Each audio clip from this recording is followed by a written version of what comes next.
Bismillahirrahmanirrahim. Assalamualaikum warahmatullahi ta'ala wabarakatuh. Bismillahirrahmanirrahim. Allahumma aftah alaina hikmataka wanshur alaina min khazaini rahmatika ya arhamar rahimin. Rabbi shrah li sadri wa yassir li amri واحلل عقدة من لساني يفقه قولي يفقه قولي يفقه قولي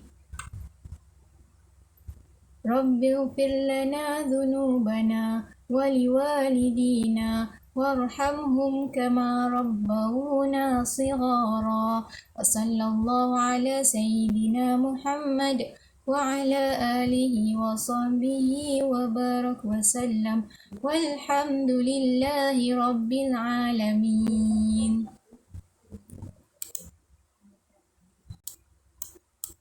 Pelajaran 16, pengurusan jenazah.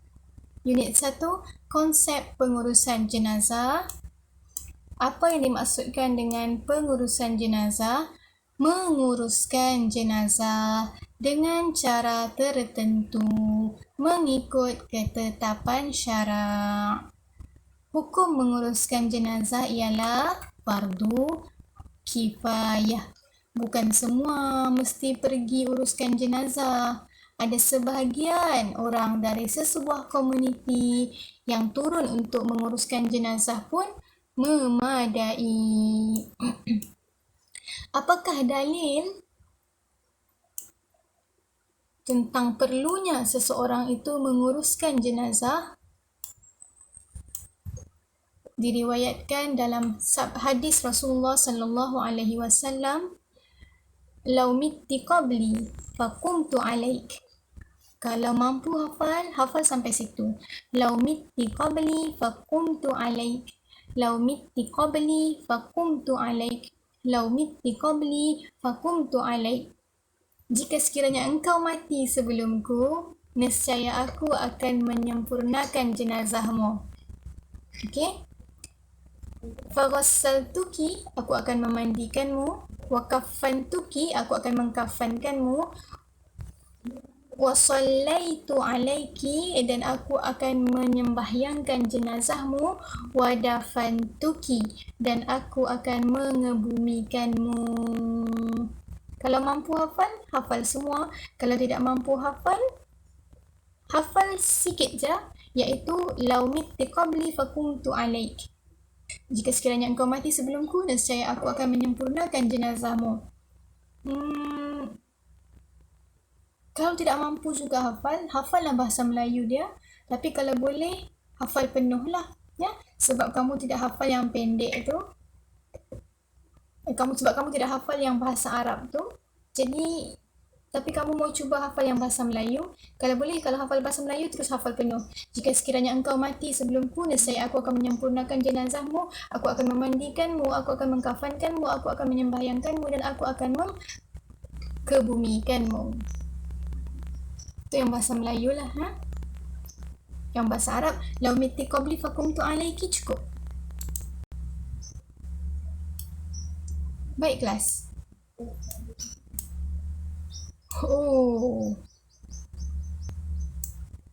Apa yang perlu kamu lakukan sekiranya di depan kamu sekarang ada seseorang yang sedang nazak? Nazak tu apa? Sedang mendekati sakaratul maut. Sedang mendekati sakaratul maut tu apa? Dia sikit lagi mau mati. Begitu dia macam di hujung nyawa sudah. Okey, apa yang perlu kamu buat selaku orang terdekat ataupun selaku orang yang paling hampir dengan orang yang sedang nazak itu? Yang boleh kamu lakukan ialah mengajarkan orang yang sedang nazak itu kalimah La ilaha illallah.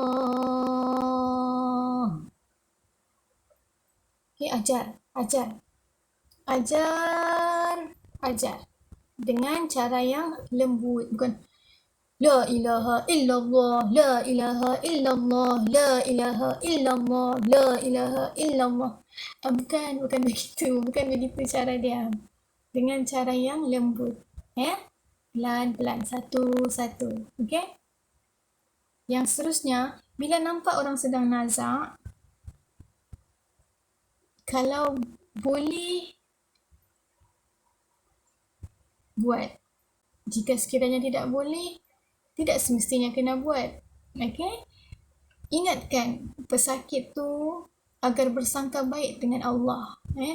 Sabar, ya, sabar macam tu. Sabar, sabar. Sabar, sabar, sabar. Sabar. Kalau boleh suruh orang, kalau boleh suruh orang yang sedang nazak tu sabar, ingatkan dia dengan Allah, ingatkan dia dengan Allah, ingatkan dia dengan Allah. Yang seterusnya, ketika orang sedang nazak, boleh dibacakan Yasin di sisinya. Yasin ni bukan untuk orang yang meninggal je. Untuk kita yang masih hidup ni pun boleh. Okey, kan kalau biasanya kita minta, bila mau lulus peperiksaan tu minta dengan Allah, kan kita ada buat solat hajat, ada bacaan Yasin dan sebagainya. Kan tu Yasin untuk orang yang hidup tu, supaya sebagai salah satu cara kita memohon atau meminta dengan Allah supaya beri kita lulus dalam peperiksaan. Begitu juga dengan orang ni, apa beza dia dengan orang yang masih hidup ni tapi mau dekat mati ni, orang yang sedang nazak ni. Bacakan Yasin di sebelahnya. Yasin tu bukan untuk orang mati, untuk orang yang hidup pun boleh. Macam kita, kan? Kita baca Yasin ramai-ramai sebab kita mau lulus peperiksaan contohnya. Tiada masalah. Jadi apa beza dia? Kenapa tidak boleh dibacakan Yasin dengan orang yang masih hidup? Cuma dia mau dekat mati je. Dia sedang nazak. Boleh baca Yasin di sebelahnya, tiada masalah. Baca Yasin di sebelah orang yang nazak itu bukan masalah. Bukanlah membaca Yasin di sebelah orang yang sedang nazak itu sebagai sebagai seolah-olah petanda bahawasanya dia mati sudah. Kenapa baca Yasin? Mati ke sudah? Bukan. Bukan. Kalau baca Yasin di sebelah orang yang sedang nazak, kita membantu dia sebenarnya. Membantu menghidupkan suasana yang tenang. Okey? Ada orang tidak boleh menerima kematian. Ya? Lagi-lagi orang yang dia sayang. Baiklah. Okey. Apa yang perlu kita lakukan sekiranya? Okey, tadi dia nazak, sekarang dia mati sudah. Apa yang kita mesti lakukan? Pertama sekali, hendaklah kita menutup kedua-dua mata jenazah. Kenapa kena tutup mata jenazah? Jenazah terbuka mata kan mati? Okey.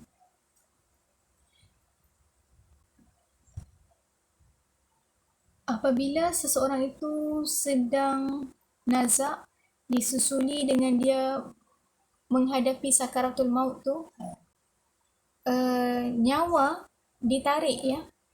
Nyawa ditarik bermula dari hujung jari kaki. Jadi kalau kamu perasan, bukan perasan lah. Jadi kalau kamu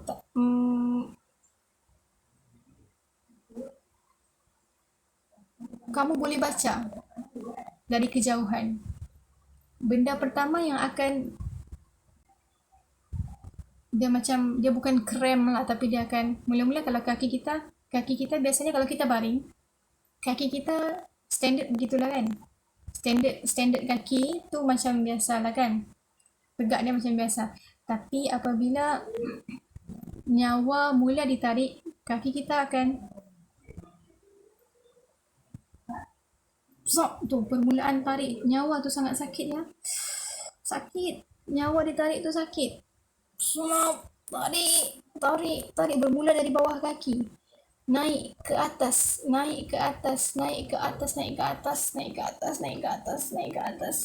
Okey? Ketika sedang ditarik nyawa di bahagian bawah tu masih sempat bertaubat ya. Masih sempat masuk Islam ya. Kalau ada yang bukan Islam kan, dia nyawa dia di ujung-ujung dia tarik di bahagian bawah sedang dia tarik nyawa dia sedang tarik nyawa tu. Tetapi selagi tarikan itu tidak sampai ke, kata orang, di kerongkong dia, selagi nyawa tu belum ditarik sampai di sini, dia sempat, sedangkan dia bukan Islam, dia sempat mengucapkan la ilaha illallah contohnya ya, dia masuk Islam kan, dia sempat, dan kemudian dia mati. Okey, dia mati, dia sempat ya, selagi belum nyawa dicabut di kerongkong, dia sempat, dia mati dalam Islam walaupun yang tadi sebenarnya dia tidak Islam. Okey, jadi nyawa tu ditarik, dia keluar di mana? Di sini, di ubun-ubun. Ubun-ubun tu apa? Ubun-ubun tu, kalau kamu ada adik yang baru lahir, perhatikan ubun-ubun dia. Ada lembik sikit, ada lembut sikit di bahagian sini. Di situlah nanti uh, nyawa kita semua ditarik. Ditarik. Sampai mata ni ikut tertarik. Okey, mata ni ikut tertarik. Gitu ya, mata ikut tertarik. Jadi ada orang yang pengakhiran mata dia nak berapa tu begini. Ada orang yang pengakhiran dia mungkin begitu. Ada orang yang mungkin pengakhiran dia begitu kan, tarik nyawa kan.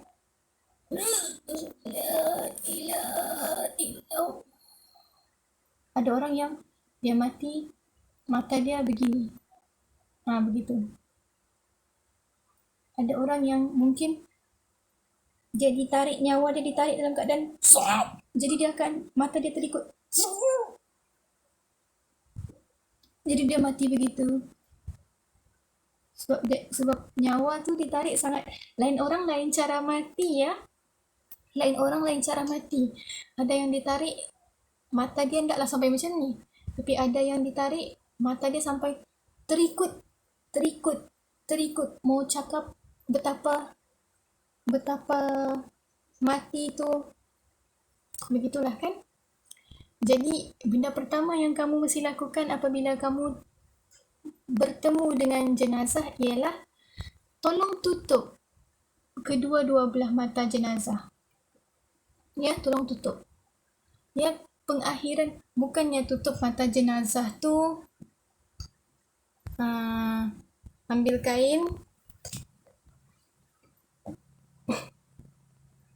ambil kain tutup mata jenazah begini, begini tutup mata jenazah. Bukan begitu tutup mata jenazah.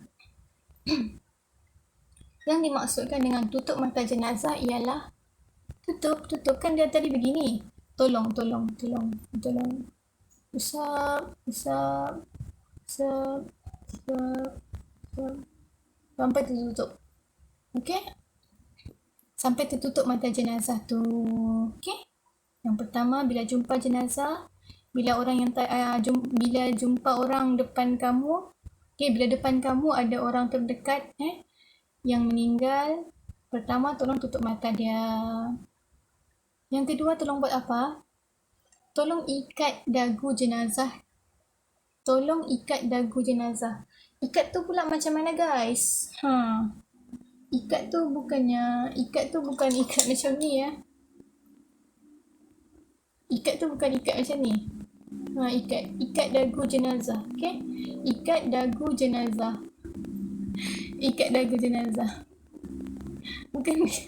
Bukan begini ikat dagu jenazah. Okey. Siapa pernah tengok orang tidur? Mustahil lah kamu tak pernah tengok orang tidur kan? Okey, begini bukan ikat jenazah ya. Bukan nombor 2 tu ikat dagu jenazah. Ikat dagu jenazah bukan begini ya. Okey. Siapa pernah tengok orang tidur? Biasanya orang lelaki lah kan. Kalau dia tidur, dia pandai tu begini. Dalam kelas kan dia tidur.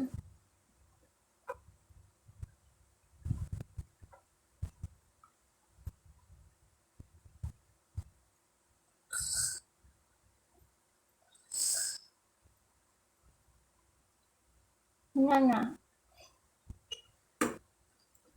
Kenapa bila kita tidur, bukan kita lah, kenapa ada orang tidur dagu dia menganga? Kenapa?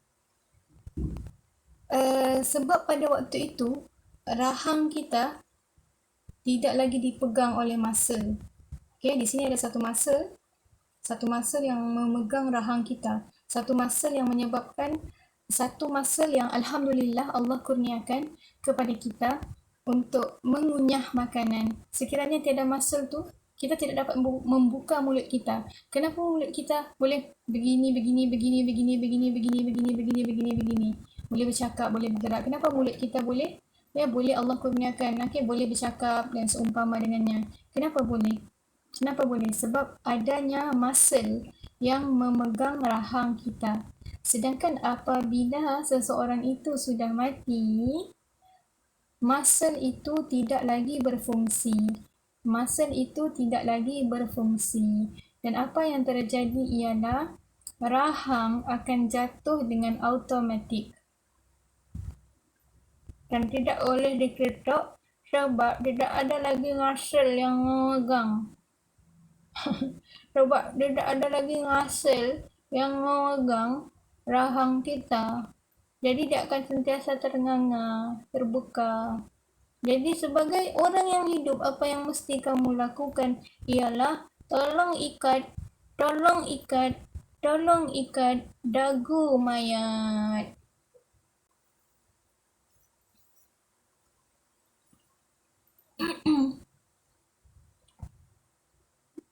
Tidak boleh ikat dagu mayat terlalu kuat. Kita tidak mahu menyakiti mayat. Ikatlah. Jangan ikat di belakang kepala. Kenapa? Sebab di belakang kepala ni, nanti kalau letak kepala dia kan kepala mayat kan di atas lantai tu kan. Kalau ikat di belakang lantai, nanti ada benjolan ikatan tu lah. Kesianlah mayat. Walaupun dia sudah mati, kita pun tak mesti menghormati mayat tau. Jadi kamu mesti ikat dagu jenazah dengan kain agar mulut dia tidak terbuka. Okay? Oh, ini betulkan tudung namanya. Okay, beginilah. Bukan betulkan tudung lah. Ikat. Supaya rahang dia tidak terengah-engah. Okay? Tolong ikat. Baik, perkara ketiga yang mesti kamu lakukan ialah meletakkan jenazah di atas katil atau di tempat yang lebih tinggi. Kemudian hadapkan jenazah tu ke arah kiblat. Dan yang seterusnya, yang kelima, hendaklah kamu melembutkan sendi-sendi tulang. Baik, pernah tak dengar orang meninggal ketika melahirkan?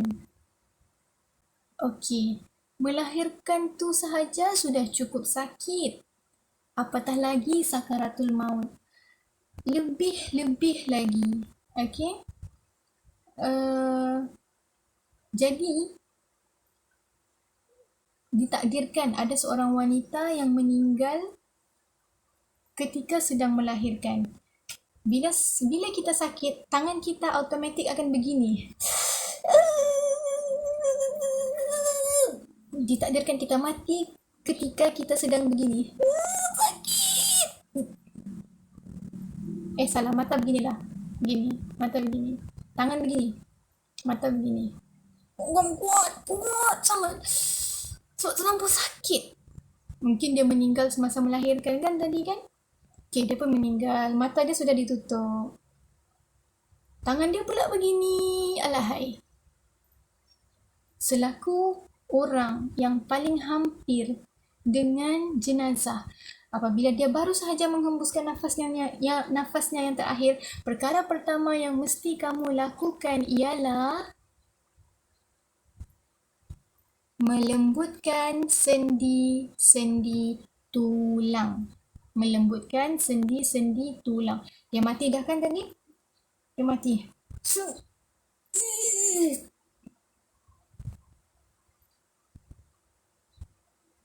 tolong lembutkan sendi dia. Tolong lembutkan sendi dia.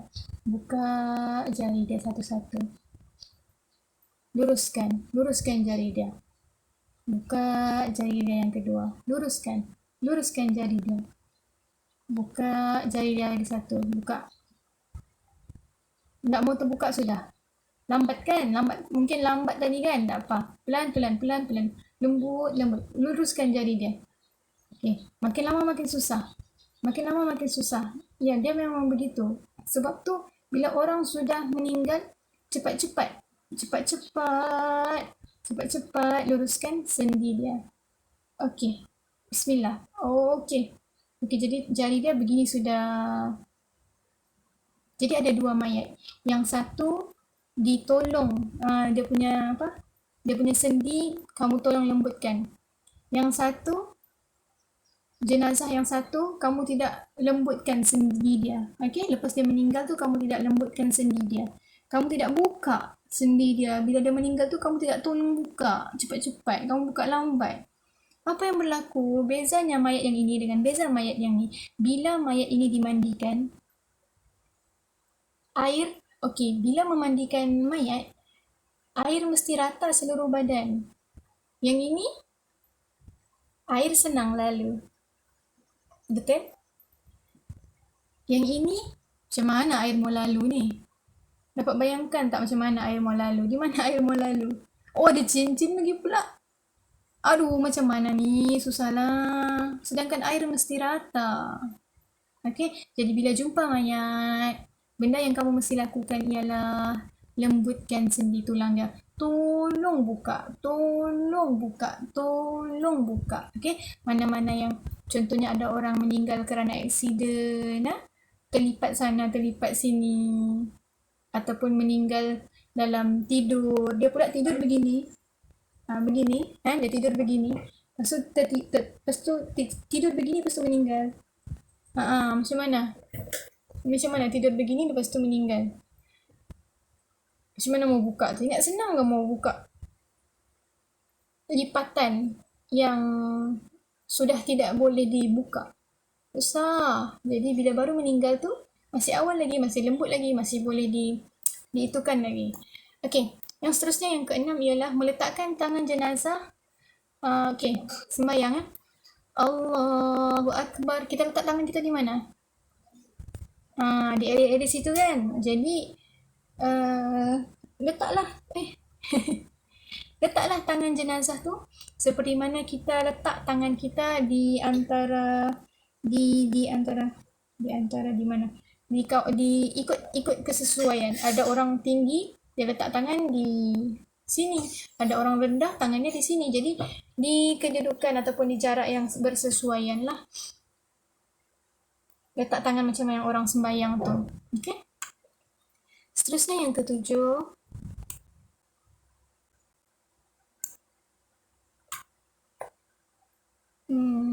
Ini not really a turutan rasanya ni. Tapi bolehlah. Okey. Yang seterusnya ganti pakaian mayat tu. Okey. Kalau yang lelaki, kalau boleh diuruskan oleh lelaki lah.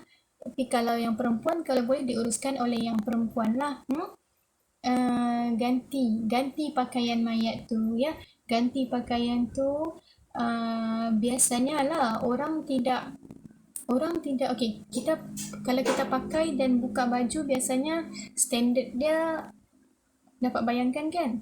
Okey, tapi cara membuka pakaian mayat, biasanya orang tidak buka ataupun pakaian mayat tu tidak dibuka seperti mana orang hidup membuka pakaian. Okey, mayat ni apabila kita mahu gantikan pakaian dia, biasanya pakaiannya digunting, sehingga tidak perlulah seorang mayat itu dibeginikan. Okey, sorry, minta maaf. Jadi tidak perlu mayat itu begitu-begitu kan, kerana untuk menggantikan pakaiannya. Tetapi biasanya memang digunting. Okey. Yang seterusnya, tolong letakkan sesuatu di bahagian perut jenazah, okey, yang jangan terlampau berat dan jangan juga terlampau ringan, sederhana berat. Kenapa? Apa perlunya? Supaya untuk mengelakkan mayat itu daripada kembung. Okey?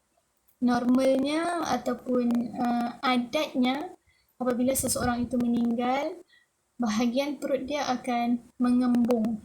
Jadi probably sebab saya pun tak pasti, nanti cakap salah, bahaya pula. Okay, tak apalah. Tapi nak katanya letaklah sesuatu di perut jenazah.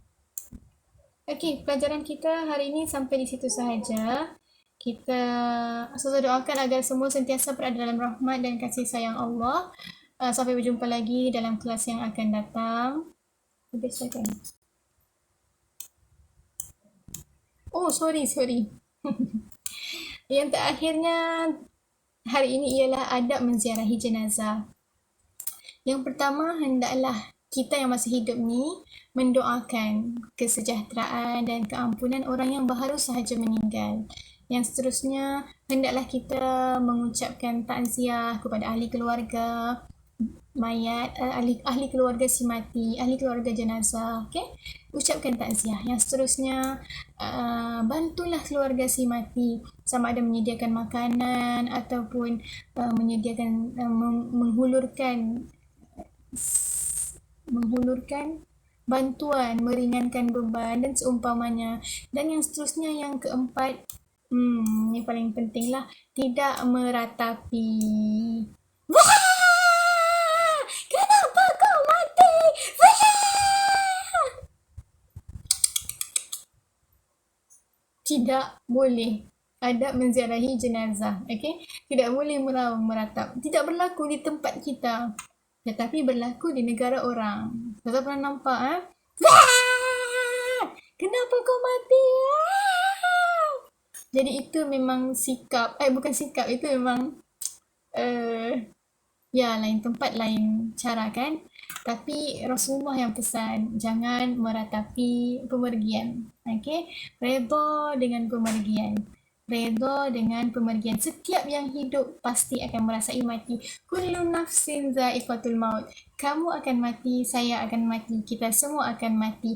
Jadi apa persiapan kita untuk menghadapi mati? Assalamualaikum warahmatullahi taala wabarakatuh.